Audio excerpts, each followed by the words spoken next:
If you've ever heard the jingle of an ice cream truck after midnight, this story will make sure you never forget it again.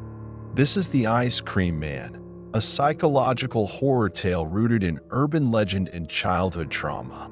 And like all good horror, it starts with something you were told wasn't real. You ever have one of those memories that doesn't feel like yours? Like something borrowed from a dream? Or maybe from someone else's life entirely?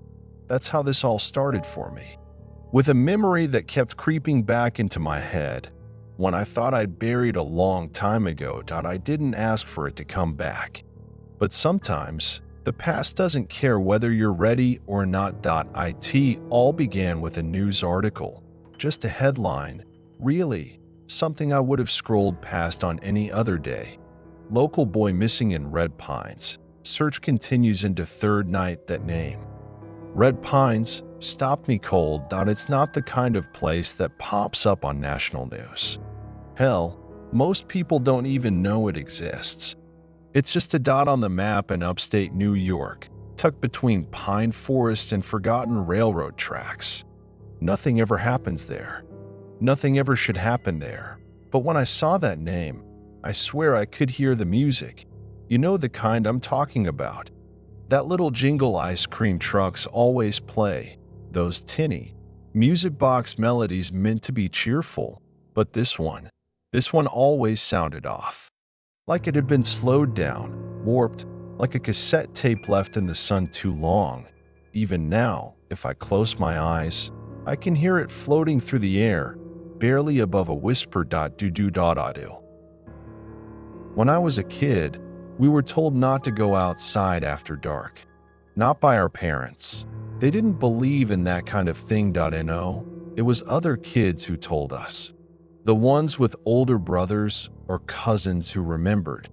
If you hear the truck at night, don't look out the window. If it stops in front of your house, hide. If you see him, the man behind the wheel, you're already too late. We told those stories like ghost stories. We didn't really believe them. Until the summer of 1999, that was the year the music came back. But I'm getting ahead of myself. Let me take a step back and give you some context. I grew up in Red Pines, born and raised. Back then, it was one of those places where every house looked the same, and the most exciting thing that could happen was someone painting their mailbox a different color. We had a single grocery store, a dying bowling alley, and a little community park with a rusty swing set that nobody fixed because nobody really used it. Summers were long and lazy. We'd ride our bikes until dusk, then sit on the curb with ice pops melting down our arms, talking about comic books and aliens and all the monsters we thought were real. My best friend was a kid named Tommy Granger. He lived 2 streets over and had the kind of parents who never made him come inside when the streetlights came on. Tommy was fearless in a way only 10-year-olds can be. He once rode his bike off the roof of his garage just to see if he could land in a pile of leaves. He couldn't, but he wore that arm cast like a badge of honor for the rest of the summer. We were inseparable. That year. We built forts in the woods, made treasure maps we actually believed in, and dared each other to sneak into Old Man Pritchard's barn just to prove it wasn't haunted. That was the summer we started hearing the stories again. It always started the same way. Someone's cousin would claim they heard the jingle at night. Then someone else would swear they saw a truck parked near the woods, too old, too faded to be real. None of the adults believed us. They said we were making it up, that ice cream trucks didn't come out at night. But Tommy believed me. One night, and I remember this clearer than anything else. We were lying on the roof of my shed, looking up at the stars, trying to count satellites. And that music started playing. It was faint, like it was coming from the end of the street. But it got louder, closer. Tommy sat up straight. "You hear that?" I nodded. We both went still. The jingle played the same 5 notes over and over. Too slow, like a lullaby in reverse. Then it stopped. Just like that. Tommy grinned. "Let's go see." I grabbed his arm. "Don't. Come on. It's probably just some guy messing around. No one's supposed to go out there." That's what the stories said. He rolled his eyes. "Those are just stories, dude." And then he jumped down and took off running. I didn't follow. I wish I had. Or maybe I'm glad I didn't, because that was the last time I saw Tommy Granger. The town said he ran away. His mom cried on TV, holding up a school photo of him in a red hoodie. Search parties combed the woods. Volunteers knocked on doors, but they never found a single trace. No shoes. No backpack. Nothing. And that music, it didn't play again. Not for the rest of that summer. No one believed me when I said I heard it. They said I was traumatized. Making up things to cope. My parents took me to a counselor. They gave me medication, told me to focus on the good things. Eventually, I stopped talking about it. Eventually, I forgot. Or I thought I did. Until that article showed up on my screen. Same town, same street, same time of year, different kid, same vanishing act. And just like that, it all came flooding back. Not just Tommy, but the music, the feeling, the sick, sinking dread I hadn't felt since I was 10 years old. I called my mom that night. Asked her if she remembered Tommy. She hesitated, said something like, "That boy who moved away?" I didn't correct her. But it was clear, something had been erased. Maybe not literally, but the further I dug, the more I realized. People didn't remember what happened that summer. Like the whole town had agreed to forget. I packed a bag, took the week off work, and I went back to Red Pines. I hadn't been there in over 20 years. The houses still looked the same. The same swings still hung crooked at the park, but everything felt off. Like walking into a dream you didn't know you were having. That first night, I stayed at a cheap motel on the edge of town. Didn't sleep, just sat on the edge of the bed, listening. And around 2:13 a.m., I heard it. Faint, distant, but unmistakable. Do. I didn't go back to sleep that night. How could I? That music, it hadn't just played in my head. I heard it. Outside. Distant, yes, but real. Crawling in like fog under a door. I pressed my face to the motel window, peering out into the parking lot. Nothing. No lights. No sound. Just the hum of a vending machine outside room 6 and the occasional flicker of a broken fluorescent bulb. But it was there. Somewhere. The next morning, I drove into town. Red Pines hadn't changed much.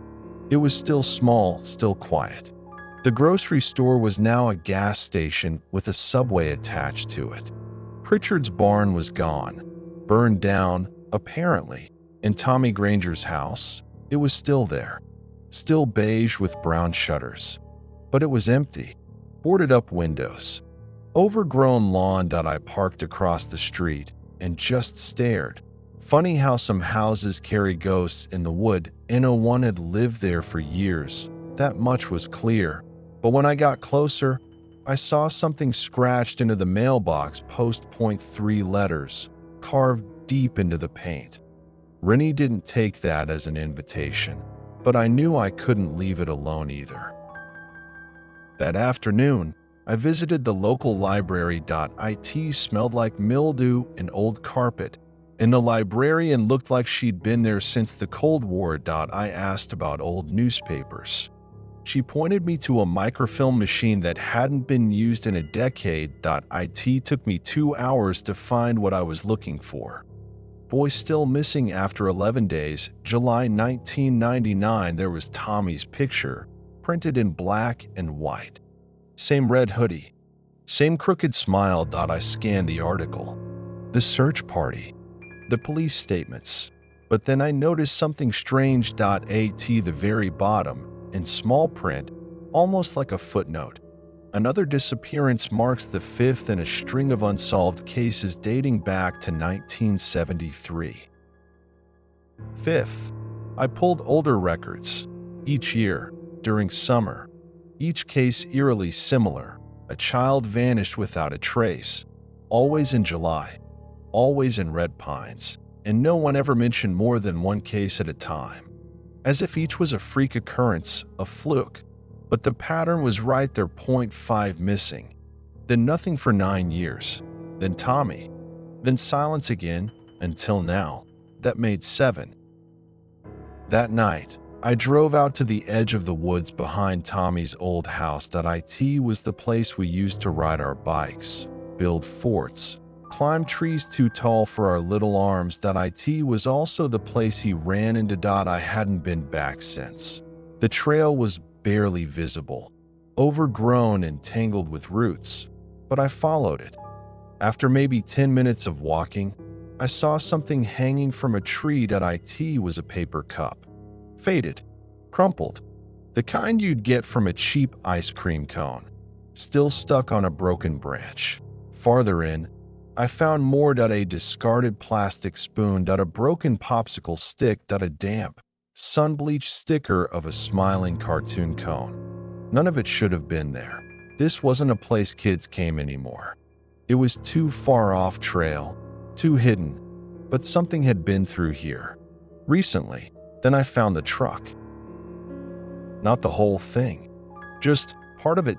A rusted bumper, a broken mirror, a will have sunk into the earth, like something had tried to bury it and forgot to finish the job. I knelt beside the wreckage and brushed away the dirt. There was writing on the bumper, barely legible, but I could make it out. Cold treats for sweet kids. That was when I heard footsteps, snapping twigs, crunching leaves, too heavy to be an animal, too slow to be a jogger. I stood up fast, heart pounding. Hello? Nothing. Just the wind brushing the pines. And then, the music. That same warped jingle, closer now. No speakers. No truck. Just the sound, echoing through the trees like it was bouncing off invisible walls. I ran. I'm not ashamed to admit it. Something was wrong with that place. The trees felt too tall. The shadows moved on their own. And I swear, the farther I ran, the more the music chased me. It wasn't playing from one direction. It was circling me, like it was alive. When I finally burst out onto the street, I was breathless, scraped, and covered in sweat. But the music had stopped, and the woods were silent again. I spent the night at a diner, too wired to go back to the motel. That's when I met her. A waitress named Jamie. Mid-30s, tired eyes, chain smoking between orders. She noticed the dirt on my jeans and said, half jokingly, "You go looking for the ice cream man or something?" My blood ran cold. "You've heard of that?" She laughed, but it sounded nervous. "Everyone's heard of him. Nobody talks about him, though. Not out loud." I leaned forward. "Tell me what you know." Jamie glanced around, then lit another cigarette. "My brother disappeared in 1990. Name was Lucas. 7 years old. She took a long drag.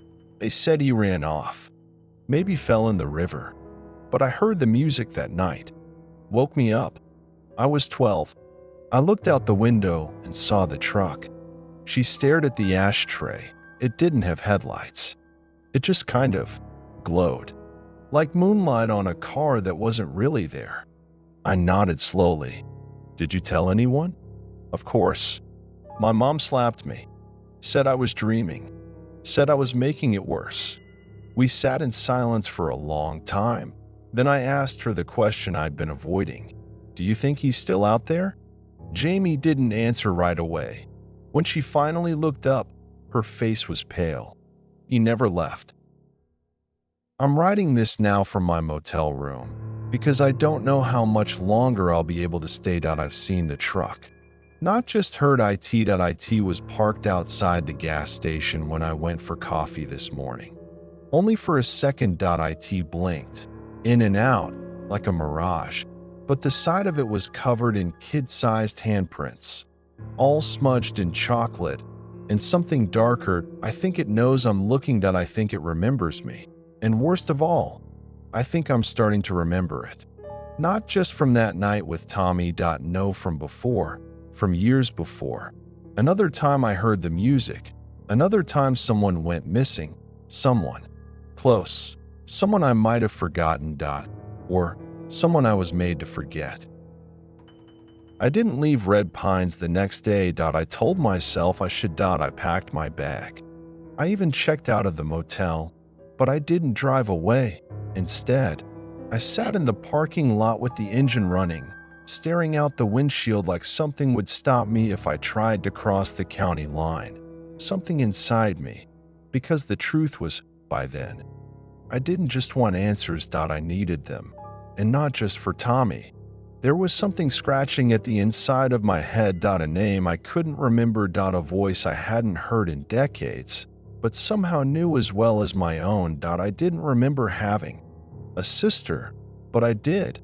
Her name was Lily. It came back all at once. I was sitting in the old playground near the church, the one with the rusted swings and the carousel that never turned quite right. I closed my eyes. The memory hit me like a brick. Lily, 3 years younger, black curls, a laugh that echoed off summer pavement. We used to race to the end of the block when we heard the ice cream truck. That day, it came late, too late that I remember the sun was already down, and I was brushing my teeth when I heard the music. I ran to the window, and I saw her. She was halfway down the street, waving at the truck like it was Santa Claus. I screamed her name. My parents were yelling behind me. But she didn't stop. She climbed up into the truck. The door closed, and it drove off, slowly, silently, like it was gliding. We never saw her again. No police, no search party, just tears, and the lie that followed. She'd run away. Imaginary friend. Childhood trauma. I was taken to therapy. I was told she never existed, and eventually, I believed them. I called my mother that night. She answered on the 4th ring. Her voice was smaller than I remembered. "Hi, sweetheart," she said. I went straight to it. "Why didn't you tell me about Lily?" Silence. Then, softly, "You remembered. She was real, wasn't she?" More silence. Then a shaky breath. "We weren't allowed to talk about her," she said. "What does that mean?" "There were rules," she whispered. "After she disappeared, they came to the house." "Who did?" "I don't know. Men. They wore uniforms, but they weren't police. They told us to forget, that it was the only way to keep you safe." I felt my skin crawl. She was crying now. "They made us erase her, Daniel. They took every photo, every drawing. Your memories, they tampered with them." "Who are they?" She didn't answer. She just said, "You need to leave that town. Tonight." I hung up without saying goodbye, because it was too late. I drove back to Tommy's house. This time, I brought a crowbar. Breaking in felt wrong, but the front door barely held. It splintered with one hit. Inside, the air was stale and thick. Dust on every surface, and in the center of the living room, under a sheet of cracked glass, I found what I didn't know I was looking for. Tommy's journal. It was water damaged and moldy, but still readable. Most entries were normal kid stuff, school, baseball, snacks. But around July 12th, the tone shifted. I saw him again today. I think he waved at me. The music comes even when no one else hears it. It's like it's just for me. He knows my name. I think Danny hears it too, but he's scared. I swallowed hard. My hands were shaking because I didn't remember writing that, but I remembered feeling it. He said if I come with him, I can see my sister again. That line stopped me cold. I dropped the journal and stepped back. The room suddenly felt colder, like something had passed through it. Then, Faintly, the jingle started again. The ice cream man not outside. Inside. Coming from down the hallway. A single warped note. Playing over and over again. I moved toward the sound, crowbar tied in my hand. Each step was heavier than the last. The hallway stretched impossibly long. The wallpaper curled like skin. At the end. A door. The bathroom. Maybe. But it didn't feel like a room I'd ever seen before. I pushed it open. Inside was a space that didn't match the rest of the house. It was too big, too dark, like the room itself had been borrowed from somewhere else. In the middle stood a freezer, one of those old chest-style ones, humming faintly. I don't know why I opened it. Inside were toys, dolls, shoes, all small, all old, and on top of them, a red hoodie. Tommy's, folded neatly, like a gift. The music stopped. I turned around, and there he was. Not Tommy. Him. The ice cream man. He wasn't what I expected. Not a clown. Not a monster. Just a tall man in a white cap and uniform. Skin pale like freezer frost. Eyes too wide, too bright. His smile never moved. But he spoke. Not with his mouth, but directly into my head. "Welcome back, Danny." I couldn't move, not because he had some supernatural grip on me, though that might have been true. I couldn't move because somewhere, deep down, some part of me remembered him, not just from childhood, but from something older, like I'd known him from before memories had shape, like he'd always been there. "You came back," he said, in that same soundless voice. "They always do. Eventually." His mouth never moved. His smile never broke. But the way he tilted his head, the way he stepped closer like he was gliding on a rail buried beneath the floor, it made every hair on my body stand on end. "You remembered your sister. That's good. It means the walls are thinning again." I clutched the crowbar tighter. "What are you?" I asked. My voice cracked. I hated that. He didn't answer. Instead, he raised one hand and pointed to the freezer behind me. "Do you want to see her again?" I turned to look, just for a second. That was all it took. When I turned back, he was gone. I ran, out of the house, into the street, all the way back to my car. I didn't stop until I was on the highway, miles away, my foot glued to the gas. But the thing is, you can't outrun something that's inside you. For a few days, I tried to pretend it hadn't happened. I returned to my apartment 2 towns over. I cooked food I didn't eat. I tried to sleep, but the jingle kept waking me up. Not from outside, not from any truck, from my dreams. The music was always the same, faint, distorted, like it was playing from underwater, and beneath it, I'd hear children laughing, and sometimes crying. On the 3rd night, I woke up with blood on my hands. I'd carved something into the drywall. A map. I didn't recognize it at first, but then it clicked. It was Red Pines. The town, but older, before the developments, back when it was just roads, woods, and a few small neighborhoods. And there, marked in red, was a route. A loop. It matched the path the ice cream man always took when we were kids, and at the center, where all the roads converged, was the woods. I went back. I didn't even pack, just drove straight there with nothing but a flashlight, a lighter, and the crowbar. The roads were quiet. Too quiet. No other cars. No animals. Not even wind. I parked on the side of the dirt path that led into the trees. No trail markers. Just the skeletons of forgotten picnic tables and rotted benches. The deeper I went, the colder it got. Even though it was midsummer, I could see my breath. Then the music started again. Right behind me. I turned, flashlight trembling. Nothing. But when I looked back toward the trees, I saw a faint glow ahead, like headlights. The truck was parked in a clearing, exactly how I remembered it. White, boxy, cartoon characters painted along the side, all faded and cracked. Its back doors were open. Inside, darkness, thicker than it should have been. Like it wasn't just dark, it was hungry, and standing beside it was the ice cream man, still smiling, still waiting. "You were always meant to return, Danny," he said. "You were mine, once, but she took your place." My stomach turned. "Lily," he nodded, slowly. "A trade, not one she made, but one the town did, one they never remembered." I stepped closer. My legs were weak, but I didn't stop.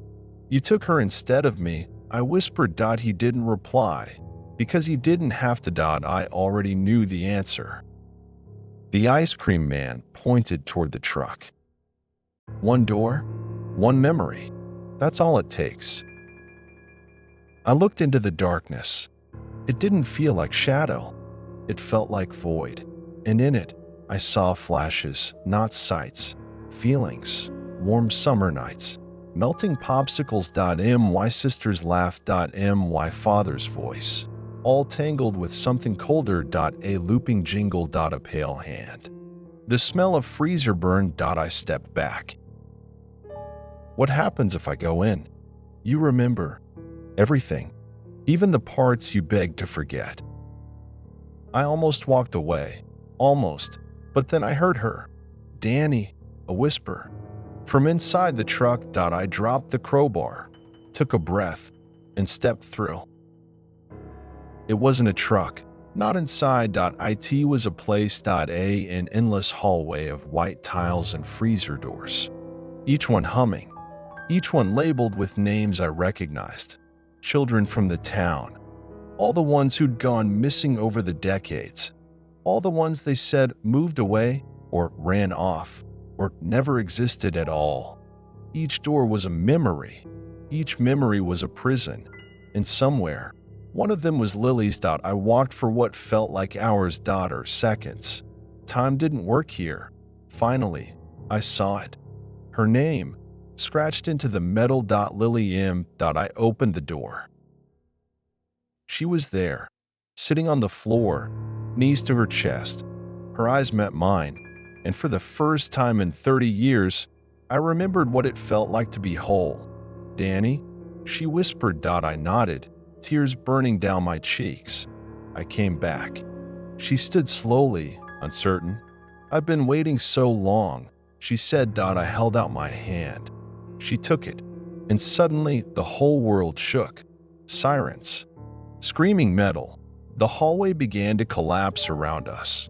The walls groaned like old ice cracking. We ran through the maze, past the other doors. Some of them opened as we passed out. I saw children staring out, pale, confused. Not all of them followed, but some did. We burst out into the clearing. The truck was gone. In its place, nothing but frostbitten grass and a patch of melted asphalt. The ice cream man was nowhere to be seen, but I knew he wasn't gone. He never really leaves, not for long. We didn't talk much after that. Lily stayed with me for a few days. She didn't eat much. She didn't sleep. She just sat by the window, watching for something. And then one morning, she was gone. No note. No goodbye. Just a melted popsicle on the windowsill. That was 2 years ago. I've moved 4 times since. I don't stay in one place too long, but sometimes, late at night, I hear the music again, and I see the truck parked at the end of the street, always just far enough away to question, always just close enough to remember. I tell people this story, and they think it's metaphor. They think it's trauma, grief, and maybe it is, but listen closely. If you ever hear the sound of an ice cream truck after midnight, don't open your door. Don't look out your window. Don't listen to the jingle, because he's still out there, and he remembers you, even if you don't remember him. Thanks for watching The Ice Cream Man. If this story chilled you, leave it in the comments. Want more horror built on repressed memories and creepy folklore? Subscribe, like, and turn on notifications. You never know which forgotten legend we'll awaken next.